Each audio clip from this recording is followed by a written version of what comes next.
Well, awesome. Well, fantastic. Okay, well, we're very excited to get this started. I know Stephen and Natalie are, if you hadn't heard, they're in a car and they're in the dark. So they're trying to jump on. So my I am say it says right here, I'm Stephen and Natalie. And so there we go. Welcome everyone. We're very, very excited to have our special guest on tonight, um, Dr. Michael Lewis, and best-selling author. I'm just so excited to hear about the brain health, about all sorts of things. So welcome, welcome. Um, did you want to go ahead and give us a little opening? And that would be great. And we have questions, and we're just ready to go. So we are recording this, and thank you everybody for joining us tonight. Thank you, Catherine, for taking the hosting on. Tonight, we welcome Zinzino Platinum Dr. Michael D. Lewis. Dr. Lewis is the president and founder of the Brain Health Education and Research Institute. He's an expert on nutritional interventions for brain health, particularly the use of omega-3 fatty acids for the prevention, management, and rehabilitation of concussions and traumatic brain injury. He founded this institute in late 2011 after retiring as a colonel from a distinguished 31-year career in the U.S. Army. His pioneering work in the military and since has helped thousands of people around the world, and now he helps even more people with Zinzino. He is a graduate of the U.S. Military Academy at West Point and Tulane University School of Medicine. Dr. Lewis is a board certified and a fellow of the American College of Preventive Medicine and the American College of Nutrition. He is currently in private practice in Potomac, Maryland. In 2016, he authored the book When Brains Collide: What Every Athlete and Parent Should Know About the Prevention and Treatment of Concussions and Head Injuries. Because of his expertise, he's a consultant to many groups around the world. Earlier this year, he was introduced to the test-based nutrition approach of Zinzino and is now a platinum partner. He appreciates how Zinzino not only aligns with his career, but how he helps even more people with health and financial opportunity. An empowering combination for any brain. Let me go back just, quite a number of years. So, for people who don't know me that are on this call, I'm a very traditionally trained physician. My father was a small town general surgeon. My mother was a nurse. I went to medical school to be a surgeon, narrowed that down to urology, did a surgical internship in the Army through Walter Reed Army Medical Center. And then in the Army's wisdom, they sent you out to do general practice for a couple of years. And I discovered nights and weekends. And I started to actually find a dislike of hospitals. There was too many sick people there. I know it's kind of an odd thing to figure out once you're a doctor. But I got to thinking, like, how do we keep people healthy and out of the hospitals? And that's how I ended up doing my residency training in preventive medicine. Literally just that. How do you keep people healthy and out of hospitals? And not necessarily a direct route to it, but eventually I ended up. So I was running around Southeast Asia looking for new and interesting diseases. I was trained in infectious diseases, and I was there at ground zero when SARS and bird flu happened. Did massive outbreak investigations, like nationwide level type of outbreak investigations, and just having the time of my life. And the Army said, come back and teach at the medical school in Bethesda. And I'm like, why would I want to do that?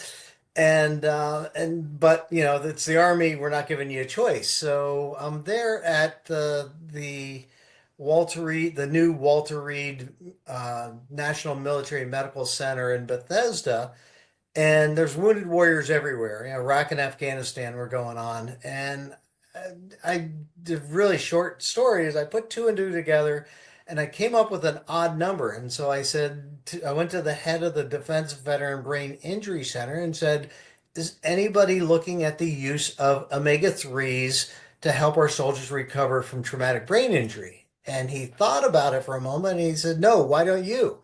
I was like, I don't know anything about it. And I kept making excuses, but he said, you're the only one asking the question. And so that was 18 years ago, December of 2006. So I've been on that quest ever since. I retired from the Army the end of 2011. I started Brain Health Education and Research Institute as a way to try to educate people on why omega-3s are important for our brain health, not just for traumatic brain injury. And I was involved with some of the biggest companies in the world, most notably, most of those 18 years with Nordic Naturals, the largest fish oil company in the world that does around 700 million dollars in revenue a year. Number one retailer for the last 25 years. And that's where I got to meet Stuart Tonk. Stuart was the head of education back then and went on to bigger and better things. And as we kind of progressed along, Stuart went to a different company. I continued with my endeavors looking at omega-3s and brain injury and brain health. And I'm always looking for the best products. And it was always Nordic Naturals, really, and continued along that track. And then things changed last year. Stuart, uh, essentially the CEO or the founder of Nordic Naturals, passed away, and they let Stuart go. He was the global brand ambassador. The new CEO as cost-cutting measures, let Stuart go, let me go as a medical advisor. And so Stuart and I well, for Stuart, he was unemployed and looking for something. And through Larry Raskin, he got introduced to Zinzino and went to Norway, checked it out, and um, and continued to look at it and do his due diligence on it. And he eventually approached me on it. He says, I really think you need to take a look at this. I think they really have a better fish oil, even better than what Nordic Naturals has, which, if you know Stuart, coming from Stuart, that means a lot. And so I started to take a look at it. And the funny story is, at one time, I was trying to remember what company he was talking about, and I did a search in my email to try to find it, and up pops this email from 2013, 11 years ago, where I got an email asking if I would connect with this company called Zinzino, that they were interested in starting this new project in the EU, and they wanted my advice and wanted me to be involved in it. And for whatever reason, we never connected. And all of a sudden, Stuart comes 11 years later and says, you got to look at this company. Well, that project that they wanted to talk to me about was the balance concept. And so they had obviously got it up and running without any of my help, but with amazing people like Paul Clayton and Colin Robertson to really help develop this concept. So that's the long story how I ended up, being introduced to Zinzino. I had my own personal experiences with Zinzino that further cemented my desire to, and I look at it as the one thing I've really been missing in my life, really, since I retired, is that sense of being on a team.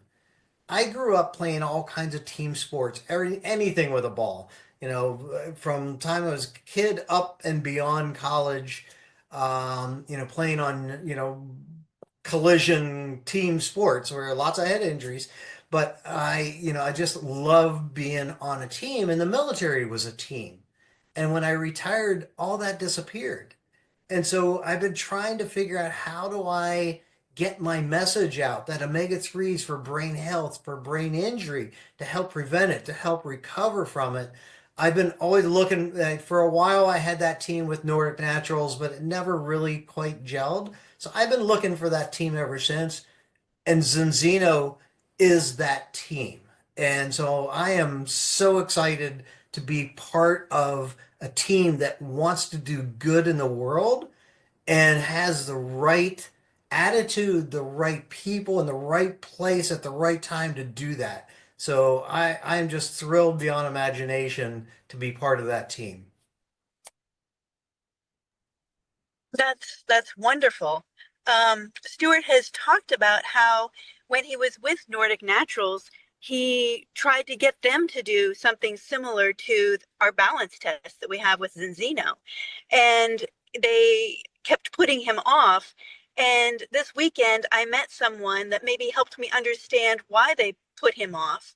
This gentleman had had an omega check done back in March of 2024.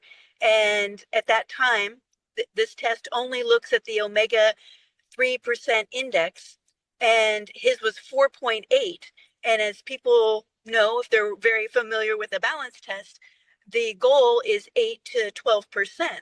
So he got his omega check, he took Nordic Naturals, and last month he did his balance test, and his omega 3 index was 4.8%. It didn't change it. Um, so I'd like to hear more about what you think about this test-based approach and how that maybe has changed with what you created in the past for your brain health protocols and concussion protocol. So out of that original conversation with the head of research 18 years ago, I I started, he had some seed money, so started, some projects, run with it. And so I started to develop some research, got, bigger and bigger grants. I got $1 million grant to do one research study, which just like doesn't typically happen. When you ask a question, people don't throw $1 million at you. So I knew I was on to something really good when that type of thing starts to happen. And I was working with the largest IV manufacturer in Europe to develop an IV fish oil for this purpose. They shut down an entire manufacturing facility for a month just to make a product that I designed. And so we were moving along, and I was thinking, all right, now we're really going somewhere. This is going to really take off. And I ran into then the more successful I became, the more roadblocks started getting thrown in my way by military, by the higher ups in the military. It was almost as if they didn't want me to be successful. And it's kind of disheartening.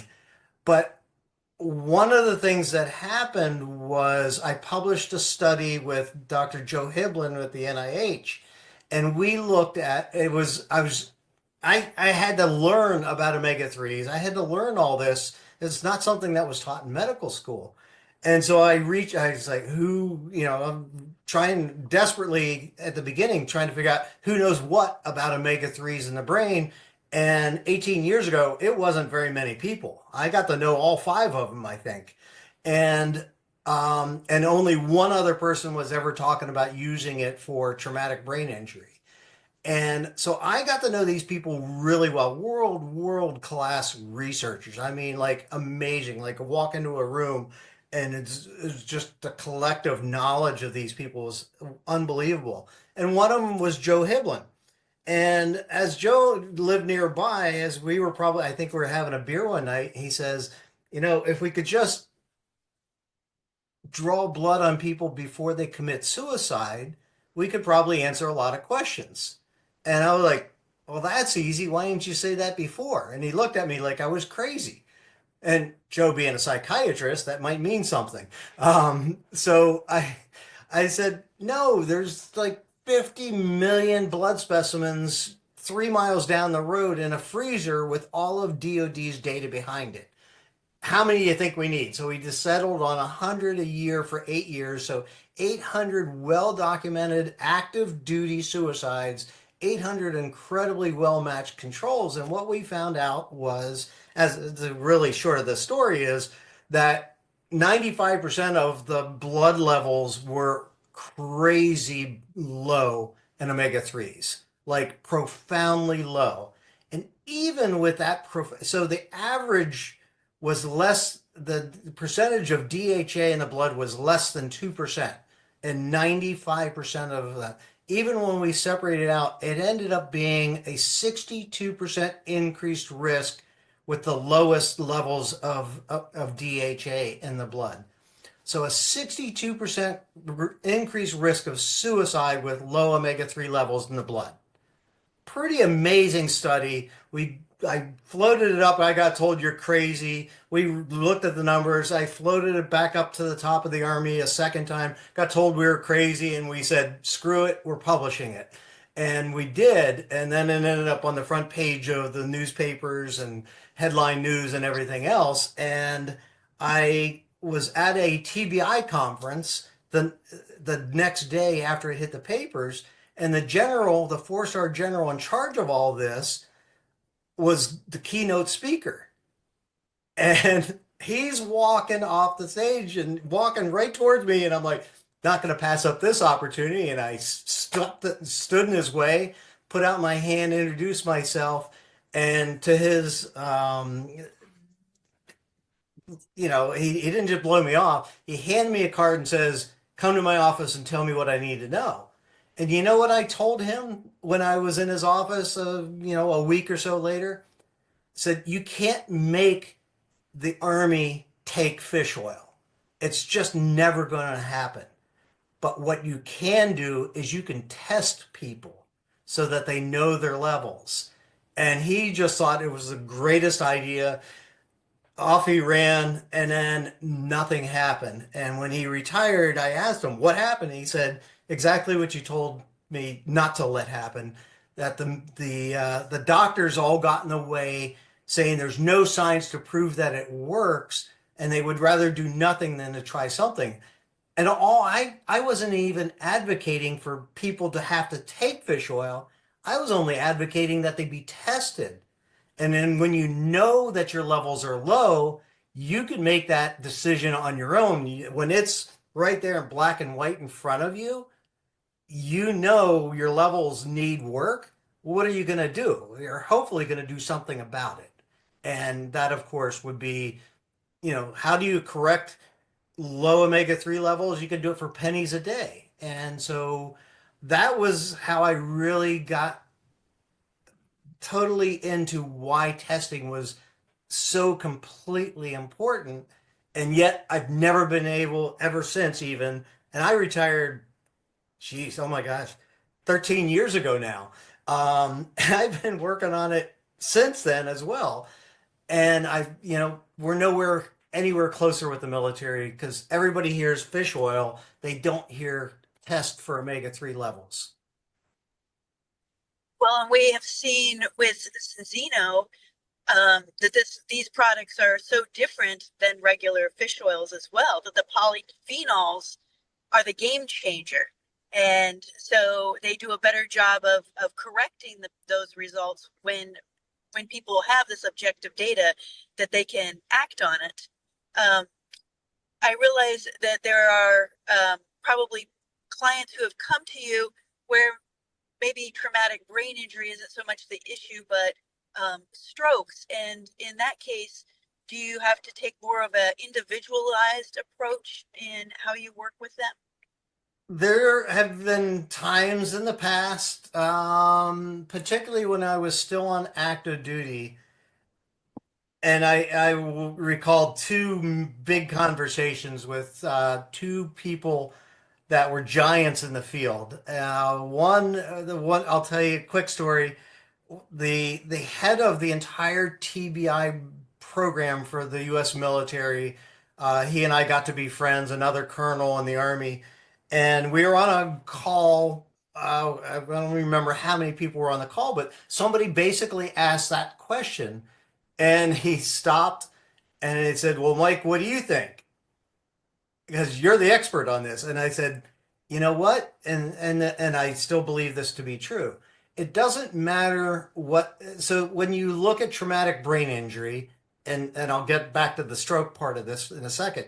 When you talk about traumatic brain injury, the way they describe it is there's a primary injury and a secondary injury. And that primary injury really is just the mechanism. It's a bomb blast going off and, or the pressure waves from firing large weapons, or you slip on the ice and hit your head, or you collide on a football field or a rugby field or a soccer pitch. That's the primary injury. There's nothing you can do about the primary injury. You can only avoid it. And, that would certainly be the best possibility. So if the primary injury doesn't kill you, as in such a massive injury that it literally kills you, then you go into this, what it's called the secondary injury, but it's really the secondary phase. And that's where all these biochemical actions and cascades start to happen, inflammation being the most important one, but the biggest one. But all these inflammatory and other biochemical cascades that start to happen right away. But if you don't ever get that under control, that can continue to burn like a bad house fire. That the firemen came and they put it out, but it still was smoldering underneath. And the firemen go home and it flames back up again. So that's that chronic inflammation. I always point out, like Muhammad Ali gets hit in the head a bunch as a young man, and he dies of Parkinson's decades later.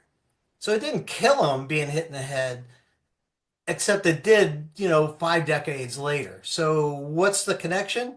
To me, that's that secondary response, that secondary injury, that inflammatory cascades that never got put down and taken care of. And so I think that that's really important. So why do I tie that back to stroke? Well, stroke is just another primary injury.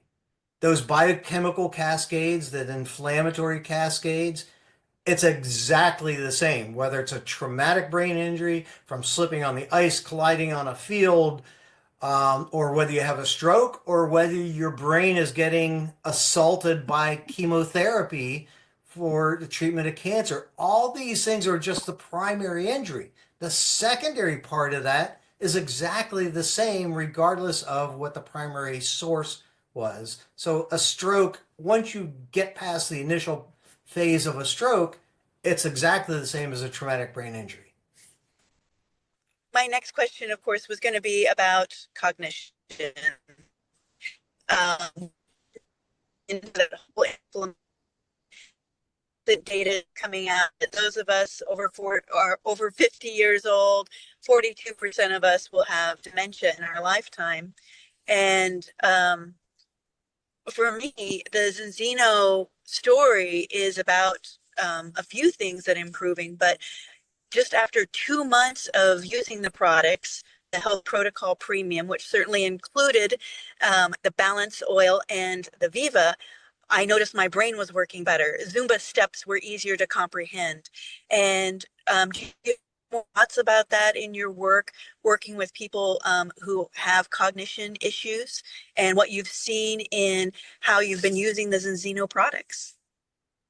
So I see patients basically in two different ways. One is, well, it's kind of three different ways. I'll take on private patients, directly. I don't take insurance, because insurance wouldn't cover what I do anyway. So why bother? And plus, I don't need the overhead. So that's one way I see patients. That generally tends to be the really difficult, tough cases from all around the world. Like I've been to Copenhagen to deal with a patient there. I got flown by the government of Qatar to deal with a patient there. So I deal with, but they're typically the ones that are in comas or really, really severe traumatic brain injuries. So I'll deal with them from all around the world. Second way is I work with a sports medicine orthopedic clinic nearby, and I see more acute concussions, sports injuries, but often from the public school system and typically the paraeducators dealing with special needs children that just, lose their emotional control and reach out and strike people. And so that's probably the more common concussions that I see, believe it or not, more than sports concussions. And that's more the acute ones. But then the ones that I really am passionate about is the ones that I deal with through my nonprofit, Brain Health Education and Research. And those are the veterans, the military veterans. And it's interesting because, right, we haven't been in Afghanistan and Iraq for quite a number of years, and it's even been a number of years since we really had a major footprint in Syria. But I'm seeing those mostly guys, not all, but there are some women, but I'm seeing those guys sometimes 10, 15 years later after they've had these exposures. And a lot of them are special operations guys. And if you haven't read any of the New York Times articles, investigative journals by Dave Phillips, he spells it with two P's and one L, but he goes into Navy SEALs who are now committing suicide and artillerymen with the exposure to the blast overpressure, the mortar the infantry mortarmen who are dropping mortar rounds in that blast overpressure.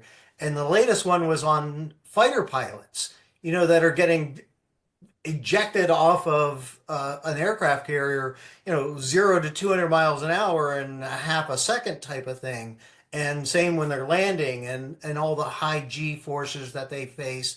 And these are really highly trained, highly functional people. To be an F-15 or whatever, or F-18, sorry, F-18 pilot, you gotta have to have your stuff together. That's the Top Gun kind of people. And in fact, he documents how a lot of these guys are coming out of the Top Gun system and they're holding it together until they get into their mid to late 40s. And all of a sudden things start to fall apart where they've been so high speed and holding it together, and then it starts to unravel. The wheels start to come off the bus. So kind of throwing this back at you, what happens to most people in their mid to late 40s? Well, they've yes, a lot of changes. They've accumulated a lot of inflammation, DHEA declines, pregnenolone declines, all those wonderful neurosteroids. The gut doesn't work so well. Yeah. Right, we get hormone changes. In women, we call it perimenopause and menopause. But what's not really discussed, even though there's way more research in men than there is in women, but men go through the same thing. It's just not as obvious. It's called andropause, if you want to put a name on it, where male hormones start to have that same shift right around the same age that women do have issues with menopause. So I surmise, just trying to use logic. I don't have any science behind it to prove what I'm saying. But these guys that had all these exposures in their 20s are now getting into their mid 40s. And as they go through andropause, that's when the wheels start to come off the bus. And so whether it's not whether, but it's the DHEA, the pregnenolone, the testosterone levels generally are like unbelievably low in some of these guys. And so it's a combination of having taken all these exposures, whether it was blast overpressure exposures. A lot of these guys, right, if they're high speed special operations, there's a better than good chance that they were either a college soccer or a college football player on top of it. And those exposures before they even came into the military. So you got all this accumulation of exposures, and then you throw the hormone issue in, 10, 15, 20 years later. And I think that's the perfect storm why these guys start to have issues in their mid to late 40s. Stephen looks like he's chomping at the bit to jump on that one, right? Well, I think we're probably a good idea would be to open it up for Let's see if other people on the call have questions. Yeah. So, Catherine, I'd like to turn it over to you because I think it's easier for you to read the chat, or if people raise their hand. Catherine, please manage the questions. And again, Dr. Lewis, thank you so much for doing this, for being Oh, accessible like. absolutely. Awesome. Okay. Thank you. I know it's just been so exciting. Thank you so much. There was a couple of questions. Is it going to be on the YouTube channel? Yes, it is. So fantastic. And let's see. Here is a question from Mary. Said, would EFAs help ED? It's not going to hurt. I will tell you that for sure. There's a couple reasons why it might help. It's not something I would necessarily one-to-one correlate. Like, okay, if you're having issues with ED, if you just start taking fish oil, things are going to resolve. I'm not sure I would make that leap. That one's a leap a little bit too far. But what to essential fatty acids for if somebody's thinking about it. And this goes, I just see dementia just popped up as well. So what do essential fatty acids do, right? So EPA and DHA, the two main omega-3s, and specifically EPA, we always talk about DHA in the brain, but EPA is really, really important as well. And so people will say, well, if it's a brain injury, why do you need EPA? Well, EPA has actually been shown to be more important for mental health issues, just across the board. But EPA is also generally more of the heart healthy one. Why is it heart healthy? In basic terms, it's the eicosanoids from eicosapentaenoic acid, EPA. The eicosanoids, the downstream effect is to relax blood vessels, keep blood from clotting, and help with inflammation. Whereas the opposite side, on the omega-6 side, the arachidonic acid, their eicosanoids from arachidonic acid do the opposite. They are there to promote the downstream effects, there to promote blood to clot. We talk about the stiffness of the cell wall and things like that from omega-6s. All these things all combine into health. That's why we know that omega-3s lower blood pressure, because it relaxes the smooth blood vessels, the smooth muscle of the blood vessels further into the system, so that your blood pressure, if the resistance is lower, that's exactly what blood pressure is. So you have lower blood pressure issues, and you get more blood flow. So what is erectile dysfunction? It can be a variety of different things, but if it's a blood flow issue, EFAs are certainly going to help. The question is it really going to be enough to help ED the way that most men would, and I guess women would want it to help? So I'm not sure I answered that completely. Dementia is kind of the same thing, right? So if you've got areas that I always look at it as blood flow to the brain is a little bit like breathing. And if you think about it, when you are just sort of focusing on your breathing, every once in a while, every 12, 16, 20 breaths, you just naturally take a little bit deeper breath. It's called a sigh breath. And the reason why, and so if you're dealing with a ventilator in the ICU, there's literally a sigh function where you program it in so every so many breaths that it pushes a bigger breath into the patient. So that sigh breath that you take, it's because you don't use 100% of your lungs every breath. So parts of the lungs aren't being opened up and seeing a lot of blood flow and a lot of airflow. And so you take that occasional deep sigh breath to kind of open that up to remind the lungs down there, hey, you're on reserve. When we need you, you need to be ready to go. And so it opens it up. The blood flow to the brain's a little bit the same way. And so the brain doesn't always get consistent blood flow to the smallest little places and the smallest little capillaries. But part of that is two good reasons. One is if we don't have enough omega-3s, we don't have enough smooth muscle relaxation to allow the blood vessels to open up, but also that flexibility of the membrane in the cell. So remember, omega-6 molecules are pretty stiff, and omega-3 molecules are pretty flexible, and that reflects in the cell membrane. So that little red blood cell has to squeeze down and get through that last little tiny capillary. It's going to need to be flexible to do that. And so all these things go into better blood flow deeper into the brain. And also, what does that do? It also allows the toxins to be drained from the brain as well. It's not just about getting things into the brain, it's also about getting them out. And a lot of belief in dementia is it's an accumulation of these toxins and bad things that don't get washed away enough. And when does that happen most commonly? When we're sleeping.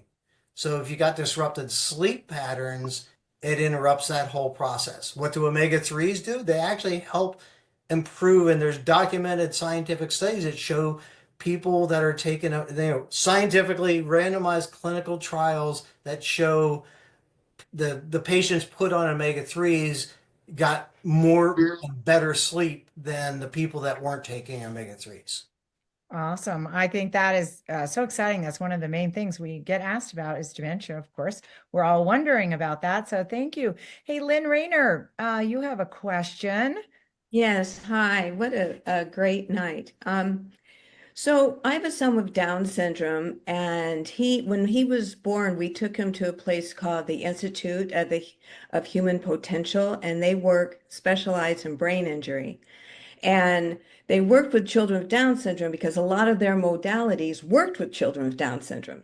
So Eli has been on the oil for almost a year, and I want to tell you, I'd love your opinion on this because his languaging has gotten better. He's now self-advocating for himself. And I can really tell a difference at 33, how he's just functioning better. Can you mention your thoughts about that? It doesn't surprise me, right? So, omega, you cannot make a brain without omega-3s. And if you want proof on that, Tom can certainly guide us all on that to a lot of the work by Sir Michael Crawford, who basically changed the narrative of where did mankind become mankind. And it could not have been on the plains of Africa because there's no access to omega-3s. It had to be on the shores of Africa because of the access to the omega-3s. And so he goes into the books that he's written and the papers he's published on why that's important. So it takes omega-3s to make a brain in the first place. And so I look at it in simple terms. If you have a brick wall that gets damaged, wouldn't you want to use bricks to repair the wall? And so DHA, the omega-3s, are the bricks of the brain that we got to put back into place. It's the anti-inflammatory, but it's also the structural part of the brain as well. You need cholesterol, you need omega-6s, you need vitamin D, you need omega-3s, all these things it takes to make a brain. So it doesn't surprise me. And what I've seen in, not necessarily directly because I don't deal with autistic patients, but what I've seen through friends and that type of thing is an autistic, I'll stick with child for the moment. An autistic child tends to have dysregulation of their emotional control, right? They kind of lose it and they lash out, and which is why I have so many patients from the public school system, the teachers and the parents, is that lashing out. And that so that's uncontrolled anger and uncontrolled emotions. And as I sort of thinking through about 5 other things, this could apply to a lot of our prison population as well as, not the autistic. But so what I've seen with friends has been with autistic children, when they put them on omega-3s, it calms them down. And those emotional outbursts, maybe they don't have as many, and maybe they're not as violent when they happen. And so that can be a huge thing to bring a little calm into a family's life when you have that type of situation. I'll kind of parlay that back to the prison population. Generally, they've had traumatic brain injuries, a huge portion of them, but there's a lot of violence, as you can imagine, in prison. But there's actual studies that show when they put prison populations on omega-3s, that violence is tamped down. And it really cuts down on a lot of the violence, both in prisons and beyond. That's excellent. Well, thank you. Awesome. Thank you, Lynn, for that. And Kim is kind of sending a question along the same lines. Can you elaborate on the effects on special needs behavior issues? And then she said, and those on chemo. Well, I think I already mentioned about the special needs. I'm trying to read things off to the side here. So if I'm not looking at the camera, that's the reason. Trying to get through, see them as well. As far as chemo is, so when I'm typically giving lectures and I talk about that biochemical cascades, that secondary inflammatory response, and then I talk about the sources that primary injury, and I talk about TBI, concussions, stroke, blast over pressures, but also chemotherapy. But then again, also aging. So we have hormonal changes like chronic inflammation, chronic stress. Here's one of the reasons why stress is such a bad thing is our chronic stress is our adrenal glands are releasing higher levels of cortisol than what it was intended. It was intended to be a fight or flight hormone. But if we're being stressed out because of modern inconveniences, first world problems or what have you, that cortisol levels are like chemotherapy, and it's constantly assaulting our brain. And so then that's one of the reasons why chronic stress just tears people apart cognitively and otherwise. It's all forms, whether it's endogenous chemotherapy from our own stress or whether it's chemotherapy because we're fighting cancer. But it's all chemical insults. That primary injury, and again, what happens after the primary injury is you got all those secondary responses, the inflammation, the biochemical cascades. So throw anything at me, it's probably a primary injury. The question is, what are you going to do about the secondary part of it? And that's where omega-3s come in. I see a question I'll just have to throw in. Have you ever been able to help bring a person out of a coma? If you read my book, if you dig into the scientific literature, I still have the only published case report where we used high dose omega-3s in a person, a 18-year-old who was in a coma after a car accident. And it's still the only published case report in the scientific literature, even, now 15 years later, or whatever it is. And I call it the story of Bobby, and I usually start my lectures off with the story of Bobby. And Bobby was in a bad car accident in March of 2010, doing stupid things in the family car while mom and dad were out of town. Gets air evac to a hospital. Parents get there, they told to pull the plug. He's never going to survive. And it was their only son. They didn't give up. Eventually got in touch with me, like a couple of days later, and I talked to the neurosurgeon and said, you got nothing to lose. Why don't you start pouring fish oil down his feeding tube? And Bobby, the really short of the story is Bobby went to his high school graduation 3 months later. Sanjay Gupta picked up the story and did a 8-minute segment on his weekend show, the Sanjay Gupta MD show on CNN. You could still find it if you look up, literally, if you type in fish oil saved my son, it should pop up the story, the on YouTube, the story of Bobby from that was taken off of CNN. Um, would it be wise and helpful to take balance oil while on chemo? Absolutely. Our most let's see. Can the oils be used with severe fish allergy? I would argue that you might want to be really careful about that. Look at the algae. Um, People say I'm allergic to omega-3s. That literally is impossible and not compatible with life. They're allergic to something else. It could be the proteins in the fish oil capsule. It's something else they're allergic to. You literally cannot be allergic to omega-3s. But that said, I'm not going to say if somebody's got a severe allergy to fish to just throw them on the algae oil or whatever. It needs to be done in a much more controlled setting, and I would not want to be responsible for testing that out on somebody. So it needs to be done under very, very controlled situation to make sure that the person doesn't have a problem. Does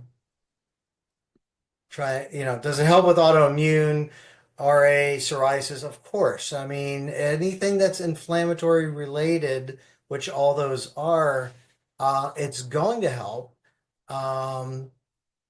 Because what do omega-3s and the polyphenols do? But I would argue the health protocol is even more important.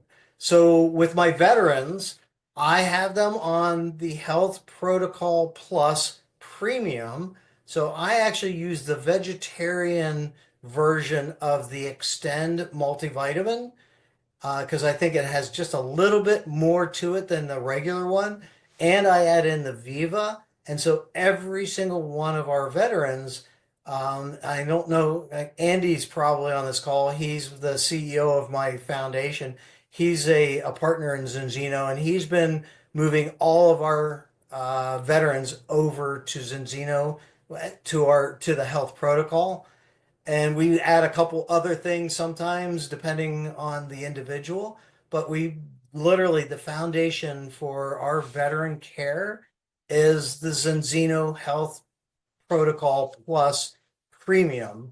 So the four different products, the Extend Plus, the Viva Plus, the Xenobiotic, and one of the balance oils depends on, do they need to be on the vegan version or do they want to be taking the capsules instead of the liquid. But those four products are the absolute foundation. What do we see? In one example, say it wasn't a veteran. He's Andy could correct me. I hope he doesn't. But somebody who was a college and All-American college football player, played a couple years in the NFL and I think in the CFL or one of the other leagues. And he started on our protocol and had about we tracked 22 symptom question on a 0 to 6 scale from what's called the SCAT-5, the Sports Concussion Assessment Test. So we tracked that. And this particular former football player, had a 75% decrease in his symptom scores in about a month while being on the Zinzino Health Protocol pack.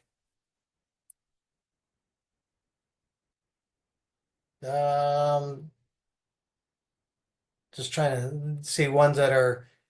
What about addiction, depression? I'm not sure, John Giordano, what you mean specifically about that.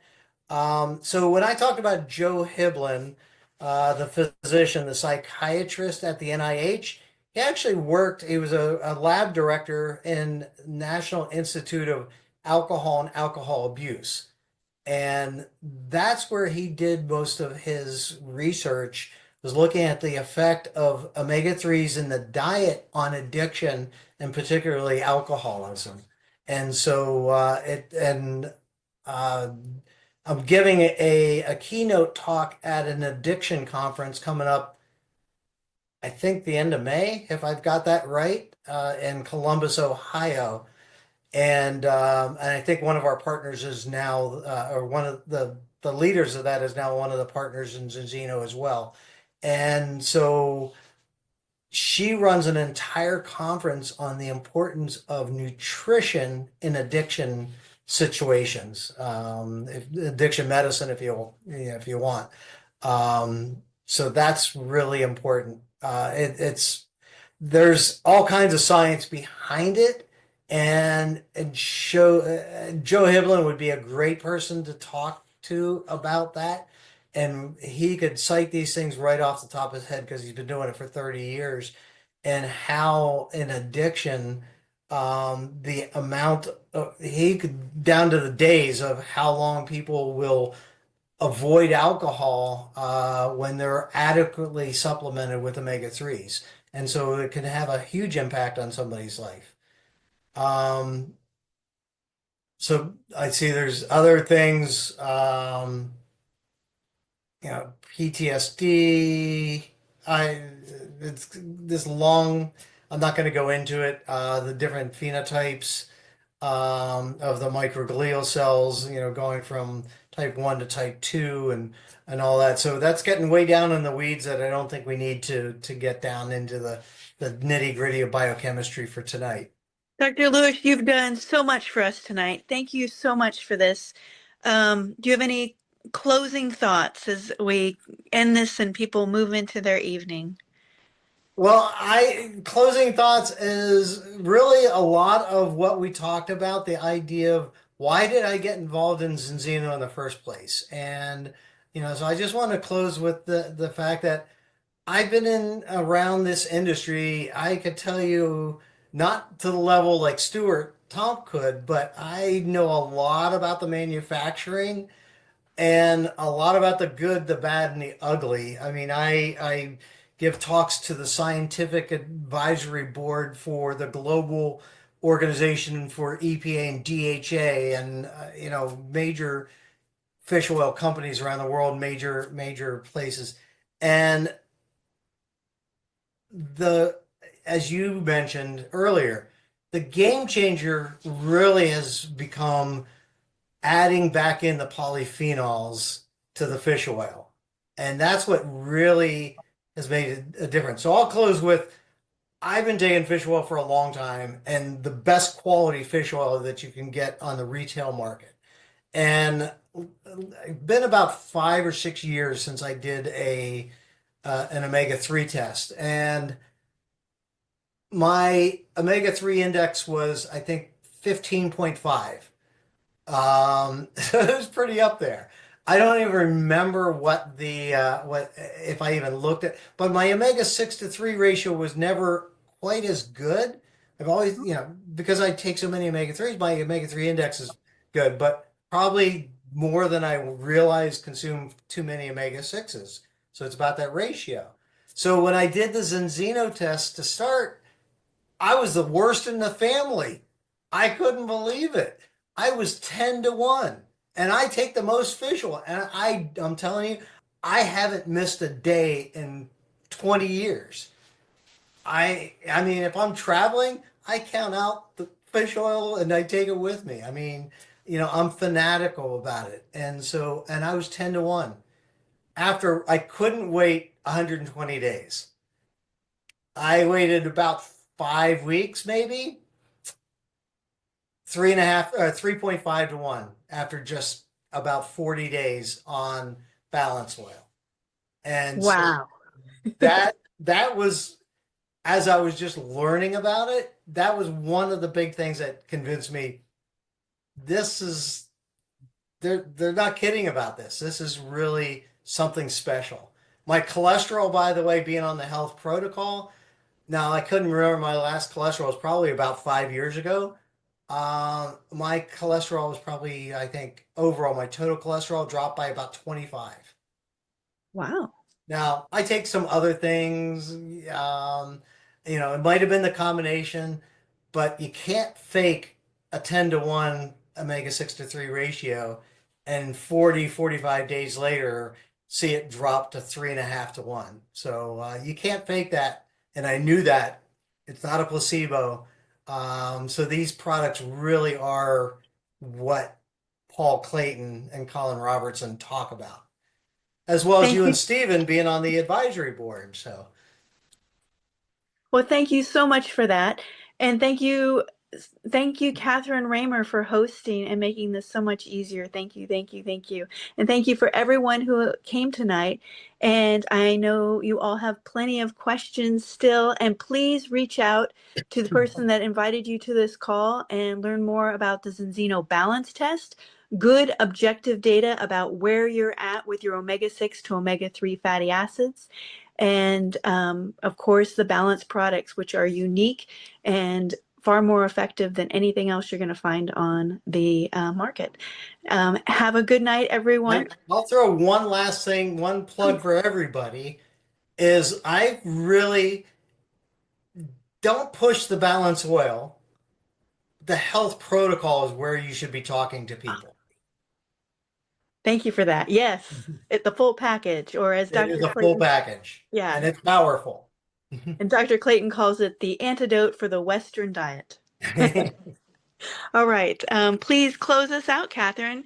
Thank you, everyone. Thank you. Have a good night. Good night. Good night. Good night.